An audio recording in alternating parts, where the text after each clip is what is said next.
Hello, everyone, and welcome to the White Rabbit podcast. So, Alper, there are no guests today, so it's just the Hmm. two of us. It's like old times. How romantic, yeah. Romantic, yes. So, anyway, if you don't mind, I'd like to look back on the past few months of guests and see if we can pull out some common themes that we've seen. How does that sound for you? That sounds good. Okay, let's see. In the past couple months, we had Luca from Croatia, we had Brad from Chicago, Baldwin from Brussels, and Wes from Seattle.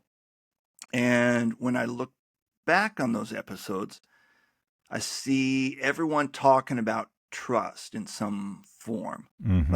Even Brad. I mean, Brad was on the podcast and he was talking about how presence is going to save you time. But in the end, that's basically trust. You know, I trust because what Brad talked about was take some extra time in your phone call or in your email responses, Hmm. and that's going to save you time. So what?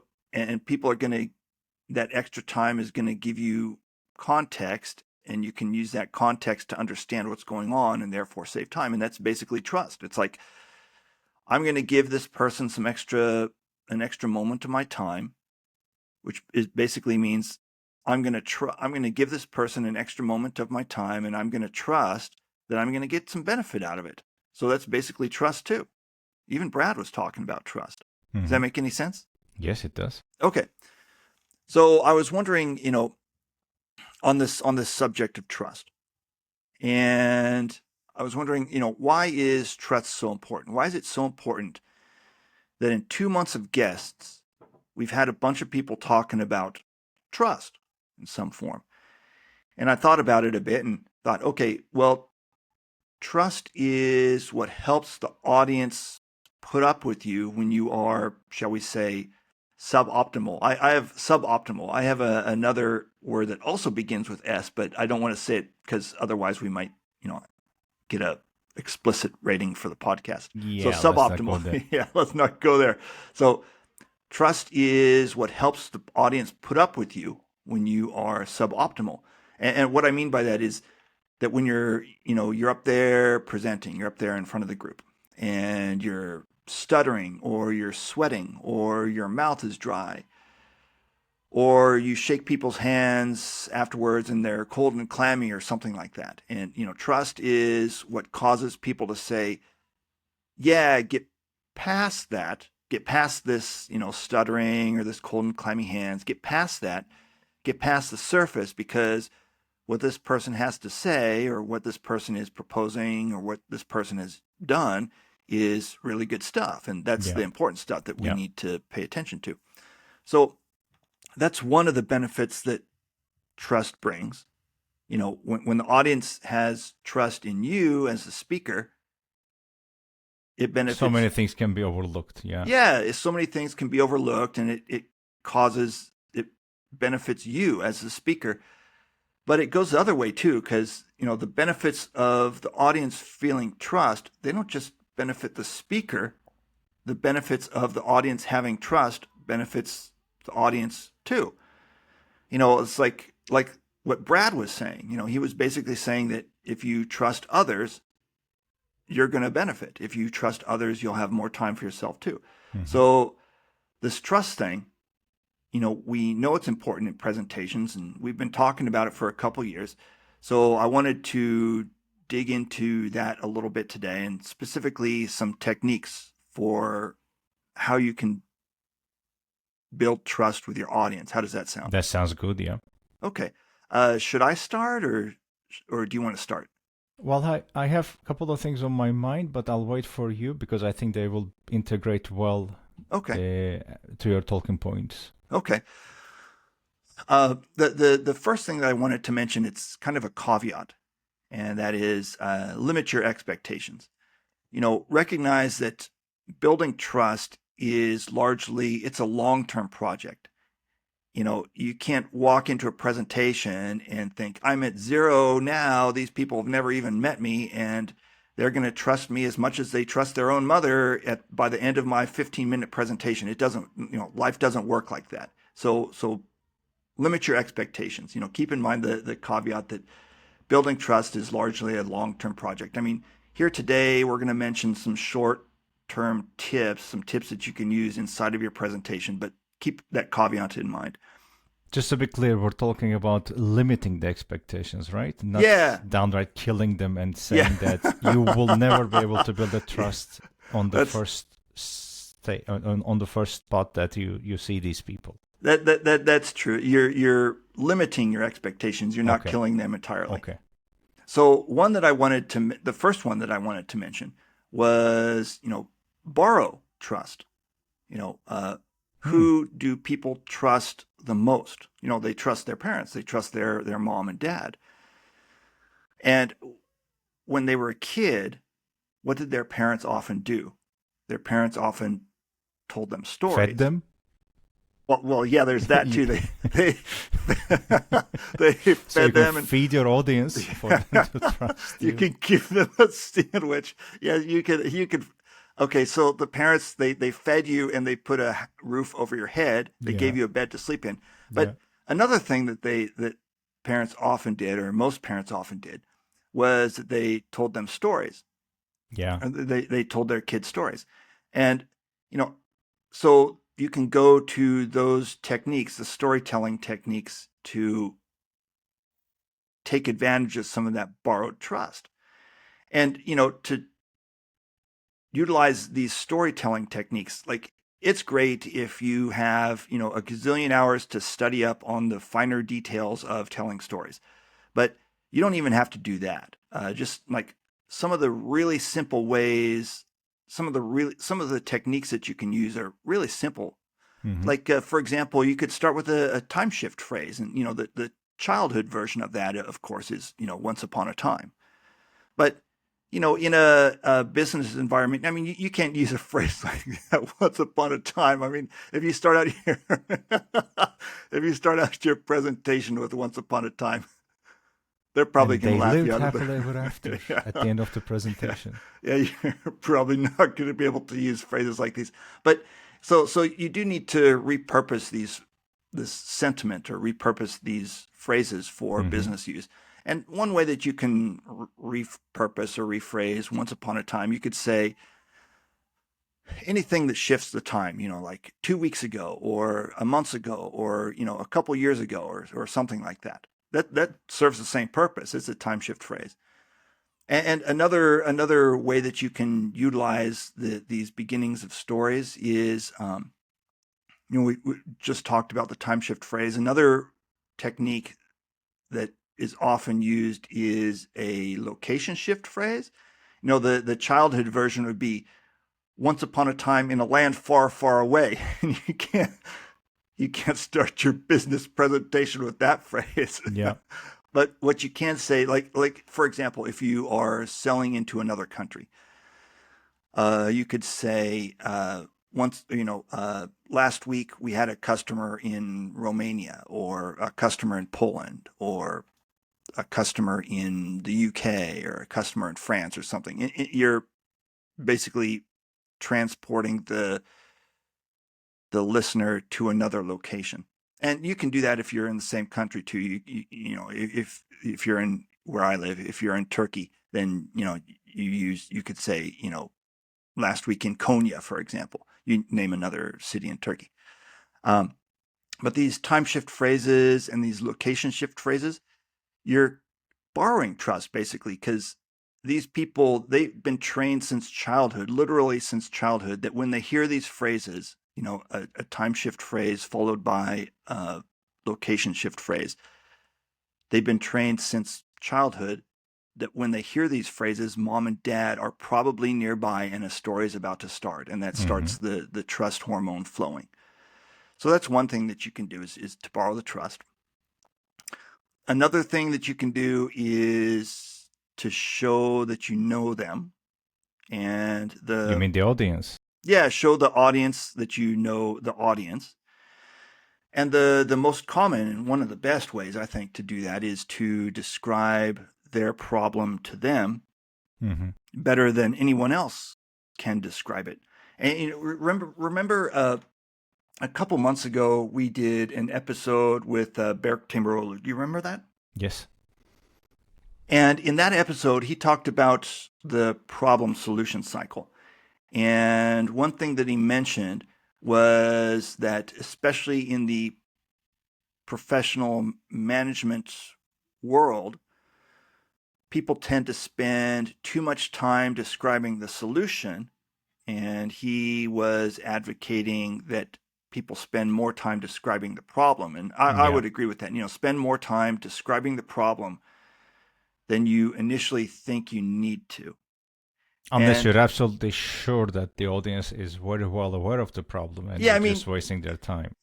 like, and if the audience is very aware of the problem, and if you've talked about the problem with them before, then you probably don't need to spend 10 minutes talking about the problem, because then they're going to start checking their watches and scrolling through Facebook and stuff like that. Or they're going to just walk out of the room. So you don't want to spend a gazillion hours, but you might think your instincts tell you to spend 1 minute talking about the problem, and you know maybe instead of spending 1 minute talking about the problem, you spend 2 minutes talking about the Hmm. problem. So you're still a long ways from the point at which they get up and walk out the door. Um, but the reason that you do that is not actually to show that you know what the problem is. Or I mean, you kind of are doing that, but the real reason that you're doing it is to show them that you know them well enough to describe their lives. And being able to describe someone's life builds a lot of trust. Yeah. So that's why I throw that in there. Yeah. And so there are a couple other ways that come to mind that you can show that you know them. One is that you can use examples from their industry, like, if they're in the car parts, automotive manufacturing industry, try to use an example from that industry. Don't use an example from, healthcare or finance or Hmm. software development or something. Yeah. Try to use something from their industry. And one I kind of alluded to earlier, mentioned that you're from their country. I mean, you don't have to spend, if you're from, say, for example, Turkey, you don't have to spend, 9 hours talking about Cappadocia. Just mention that you're from Turkey. That's Hmm. all you need to do. Yeah. And then there's one other thing that I wanted to mention when you're trying to build trust in your presentation, and that is to put some personal details in your story. Like, put you in the story. There's a Hmm. phrase that I used to use years ago. Uh, you've heard this phrase before. Do you remember the phrase, put some tuba in it? Yes, I remember. Yeah. Yeah. So it's kind of like that. By the way, a tuba is not the name of the instrument. It's in Turkey. It's a very common woman's name. Hmm. So put some of yourself into your story is basically what that phrase was saying. Put some of yourself into the story. And in the business world, people tend to shy away from this because you know they think that if I put some of myself into the story, I'm going to have to talk about, or I'm going to have to stand up there and cry about some evil that was done to me as a child. But there's a really large spectrum that goes from a little bit. I went to the store yesterday. I went to the store. If that's one end of the spectrum, and the other end of the spectrum is crying about some evil that was done to you as a child. What happened in the story? Yeah. Yeah, there's a huge spectrum between there that you can play with, and so it's not like you have to immediately, when we say put some of yourself into the story, it's not like this nightmare scenario that you imagine where all of a sudden you go to what the bad end of the spectrum, and you're crying up there on stage. Hmm. That's not what I mean when I say put some of yourself. And the question often comes back, you know, why does this build trust? And one of the reasons that it builds trust is that people like to see how you interact with the world. It's like, um, I like that phrase. yeah, people like Yeah. to see how you interact with the world. And so when I went to the store. I went to the store, and none of the rest of the story has to be about you. It Mm-hmm. can be about the cashier, scanning the tomatoes or something like that. But that story shows your customer how you act in that situation. Are you, nice to the cashier? Are you patient with the cashier, or are you a jerk? Mm-hmm. It shows that customer, because that customer isn't just wondering about your product. This Your customer is wondering, okay, I'm going to have to be around this person a lot, and am I going to like that or not? So it shows a little bit your customer a little bit about how you interact with the world. Yeah. So those are some things that came to my mind about ways that you can build trust in your presentation. You mentioned that you had some on your mind. What do you have on your mind? Yeah. Before I go into that, I was doing a mental ranking when you were talking about yours. Uh huh. My number one is hands down talking about the problem. Talking about the Yeah. problem. Uh huh. But I mean, I would dispense that advice with a grain of salt, as in, we talked about it, not talk about the problem that everybody is aware of. I mean, if there is fire in the building next door, you wouldn't be talking about, Yeah. fire extinguisher details or something like that. Uh huh. But I think a huge benefit of amplifying the problem, talking about it, is that it creates, to me, the best four words that you can implant in the idea of your audience, which is, this person gets me.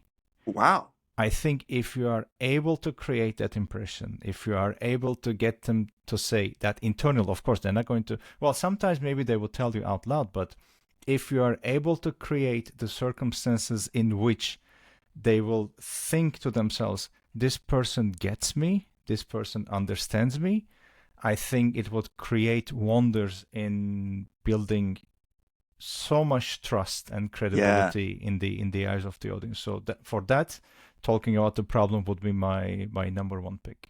And let me see if I am hearing correctly on that.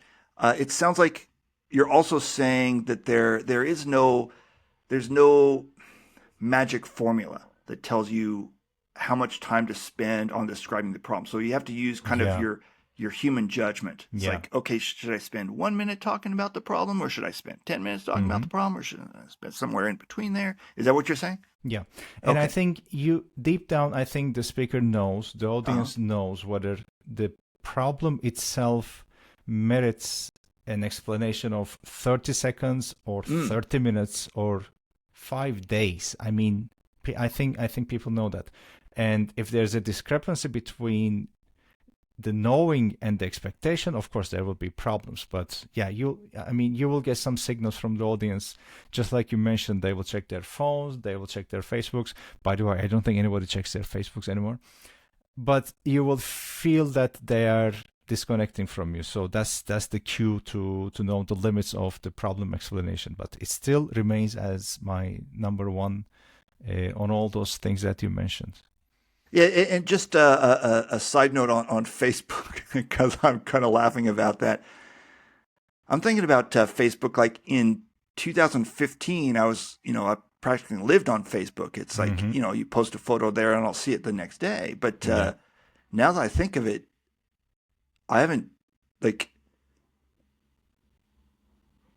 been to Facebook in months. Are you kind of like that too? I think the last time I was on it was 4 or 5 years ago. I Really? No think I was way. posting sunset sunrise videos. Yeah, Wow. Okay. yeah, So not to give too much airtime to Mark Zuckerberg. So okay. So point number one was spend some more time hmm describing the problem. So what's the second thing on your mind? well, it wasn't point number one. It was ranking number one of the tips that you dispensed. Okay. The idea on my mind is just there is only one of it, but I think it's closely related. And you and I were talking running up to this podcast before, so my advice would be, which is something I'm fascinated by when other people do it, when I am able to do it, because I couldn't do it for a very long time in my life, which is the ability to gracefully say no. Wait. The ability to gracefully say no. Gracefully say no. Yeah, Interesting. Tell me more. not like a jerk, Uh-huh. but the ability to do it well and to do it gracefully, I think goes a long way in terms of building trust. Okay. And I think the reason for that is because it signals integrity and it signals your boundaries as a speaker. Of course, this Okay. is all depending on the circumstances in which you find yourself speaking to these people. But I can dig a little bit into that in a minute. But I think one of the main reasons why I believe this is one of the best ways to build trust, because it signals this integrity as a speaker. Okay. It also, I think, shows the audience that you're not trying to please them just for the sake of increasing their trust in you. Okay. And I think if they spot that, if they detect that, I think it can backfire very quickly. One more thing that I was thinking about in terms of saying no is actually to build authority. I mean, in a presentation or in any engagement, let's say communicative engagement, I think authority goes, the perception of your authority goes hand in hand with the perception of your trust. Again, within the limits of decency. I'm not talking about creating havoc just because you have authority because of your position. But these three things, signaling integrity, showing that you're not trying to please them, and the fact that it can help you build authority, I think are the key benefits of being able to say gracefully no when the time comes. Now I can give some examples of how to say it, but before that, there's also the part that I want to talk about, which is why sometimes it's so difficult. Because it's one thing to talk about it. I can sit here and say that, yes, you should be able to say gracefully no, and saying no gives you power and stuff like that. Yeah. But I, for one, have suffered from it for years and for decades. I mean, it was so difficult for me. And I can also understand why it could be difficult for a lot of people, because you may be dealing with fear of rejection. Let's say you spoke and then you have to say no to something, and you may think, well, if I say no, maybe I will lose this opportunity. I think this shows up so much in sales conversations, maybe in sales presentations, where you're trying to get the sale, make the sale, and there's a point you feel like you want to say no. Your body's your soul, not even your body, your soul is begging for you to say no. But if that fear of rejection kicks in, then you may think that you'll lose this opportunity, and you may stop from saying that. Another thing is about approval. You may think that, well, if they don't like me because I say no, then it means that I will have failed. Okay. We may have also this kind of a connection in our minds. And another one is just the idea of scarcity. Like, I might not get another chance if I say no to this. It's a little bit related with the first one. Like, if I say no, I'll lose this opportunity. But this is more about the scarcity mindset, in which you may think, well, if I don't get this, there might not be another chance. So lo and behold, I have to do whatever necessary to get this. And if it means not saying no, then I won't say it. So those are the three reasons why we may lose the opportunity of saying a graceful no where necessary. But I don't think it needs to hinder us in the future, because there are ways of saying no in so many situations, and I can give you some examples. I was thinking about them. Let's say you're making a presentation and somebody asks a question which is not so much connected to the topic you're talking about. Your first reaction might be like, okay, I have to answer this. I shouldn't say no to the question or something like that. But you can say something like, well, that's a great question. Thank you for asking. Whether you believe it or not, whether you believe it's a great question or not, I mean, you can be that much diplomatic and say, that's a great question, thank you. And it happens to be outside of today's topic. So let me get back to you after the presentation. Let me share my resources on that after the presentation. Okay. Technically, you're not saying no. I mean, the word is not coming out of your mouth, but the energy is, the idea is. So I think it's a good way of handling if you receive a difficult question which you believe is not related to the presentation. You might, for example, in the presentation or in the speech, you might be advocating taking a certain point of view, to a certain set of actions towards something, and people in the audience might be pushing back because they have another view which is in line with Mm. their common worldview, let's say, or a current trend. And in that case, you may say something like, again, without saying no, I know there's a trend pushing for the solution, but here is why I don't recommend it. So you're acknowledging their desire to go with what they believe is the trend. And in this case, when I say trend, I'm not talking about fashion or anything. I'm talking about, well, this is how this problem is usually solved. But if you have, as a speaker, have a completely different opinion about it, I would recommend that you stand your ground. And again, you don't have to be a jerk about it. You don't even have to say outright no, but you can use other words to give them the idea that, to give them the feeling that, yes, their desire to follow the trend is acknowledged, but you don't recommend it, and here is why. So I have some questions for you about practicing this skill because I Mm-hmm. think it sounds like a very useful skill, the skill of saying no. And you've given some excellent examples about how to use it, other phrases that you could use to make it a little less crushing. Mm-hmm. Um, but still, let's say that, okay, well, before I actually have to say one of these varieties of no in a presentation, I want to practice it in daily life. So I'm Mm-hmm. wondering, what are some examples? Like, if I want to practice this skill of saying no in daily life, what are some examples that I could use? I'm thinking of like, okay, well, when I go to the store and somebody is, stocking tomatoes or cucumbers Mm-hmm. or, boxes of milk or whatever, and there are some boxes in the row, that's a good opportunity for me to practice this skill of saying no. I think. What do you think? How would I What practice this skill in what my would you daily be life? saying no to? Boxing the milk? No, no. Good. I, I think I think it's important to frame the circumstance, whether Okay. it merits a no or not. Okay, so let's say that, yeah, because it could be no, don't put more milk on the shelves. Okay. If you believe it should be the case, then yes, we can talk about it. But I hardly think so. Okay, so let's say, okay, so I'm trying to walk past. There there are boxes in the aisle, and their legs are in the aisle. And they're on Mm-hmm. their knees, and so their legs are in the aisle, and I can't get past. And they ask me if I can wait, and what I want to say is no. I can't wait. I need to get through now.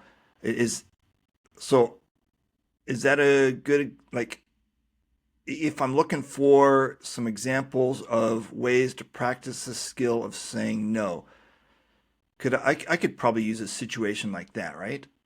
Find a way to tell this guy no. I need to get through right now. I can't wait.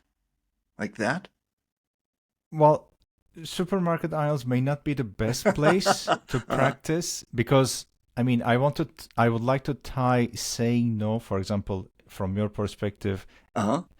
Let's say if you can tie it to your personal experience or Mm. data. But I mean, I'm coming back Mm. to the presentation. Ah, We're leaving yeah. the supermarket now and coming to the boardroom Ah. or facing the Okay. customer. Yeah, so like let's use an example that's a little more like that. So Hmm. let's say that, for example, I am presenting wind turbines to the board at a board Yep. meeting or something like that, Yep. and so the board asks me, "Can we make the turbines blue?" And the data shows that blue turbines, I don't know, they melt in the sun or something like that. They and attract the birds, let's say, there we go. and they They kill attract them. the birds. They, Yeah. yeah. So we have to make the turbines green. Hmm. They can't be blue. They have to be green. So I need to, when the audience members, in this case the board, when Hmm. they say, "Can we make them blue?"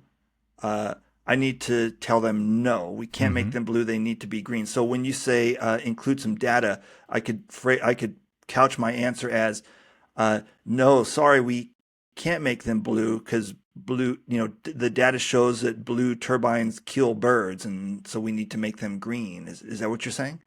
There are three, I called three keywords that I would recommend not using, which are Okay. no, Uh-huh. sorry, and can't. So Ah, in each interesting. time you're throwing an energy of like a very strong no into their faces. But Okay. in this situation, maybe I will say something like, again, acknowledging their perspective for Uh, diplomacy. uh-huh. Well, that's a valid perspective, and I see it differently based on the data we have worked with. And here is how we got here. So let me show that to you. Ah, In that sentence, I'm not invoking the N word. I'm not uh-huh. saying no. I'm Okay. also saying we can't, and I'm certainly not apologizing for something which is backed up by the data. Uh-huh. At the same time, I am acknowledging their perspective. Okay. Depending on their position, depending on their power, they may choose to insist and push back further, but then, of course, we will be talking about a different animal in that case. Okay.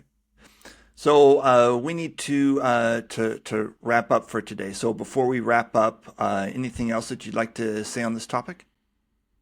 I have a feeling that we will come back to this. Okay. Yes, I do Not too. not only how to say no, but the Uh, trust and other tools to increase that. I think it's crucial that we will touch on this at least a couple of more times.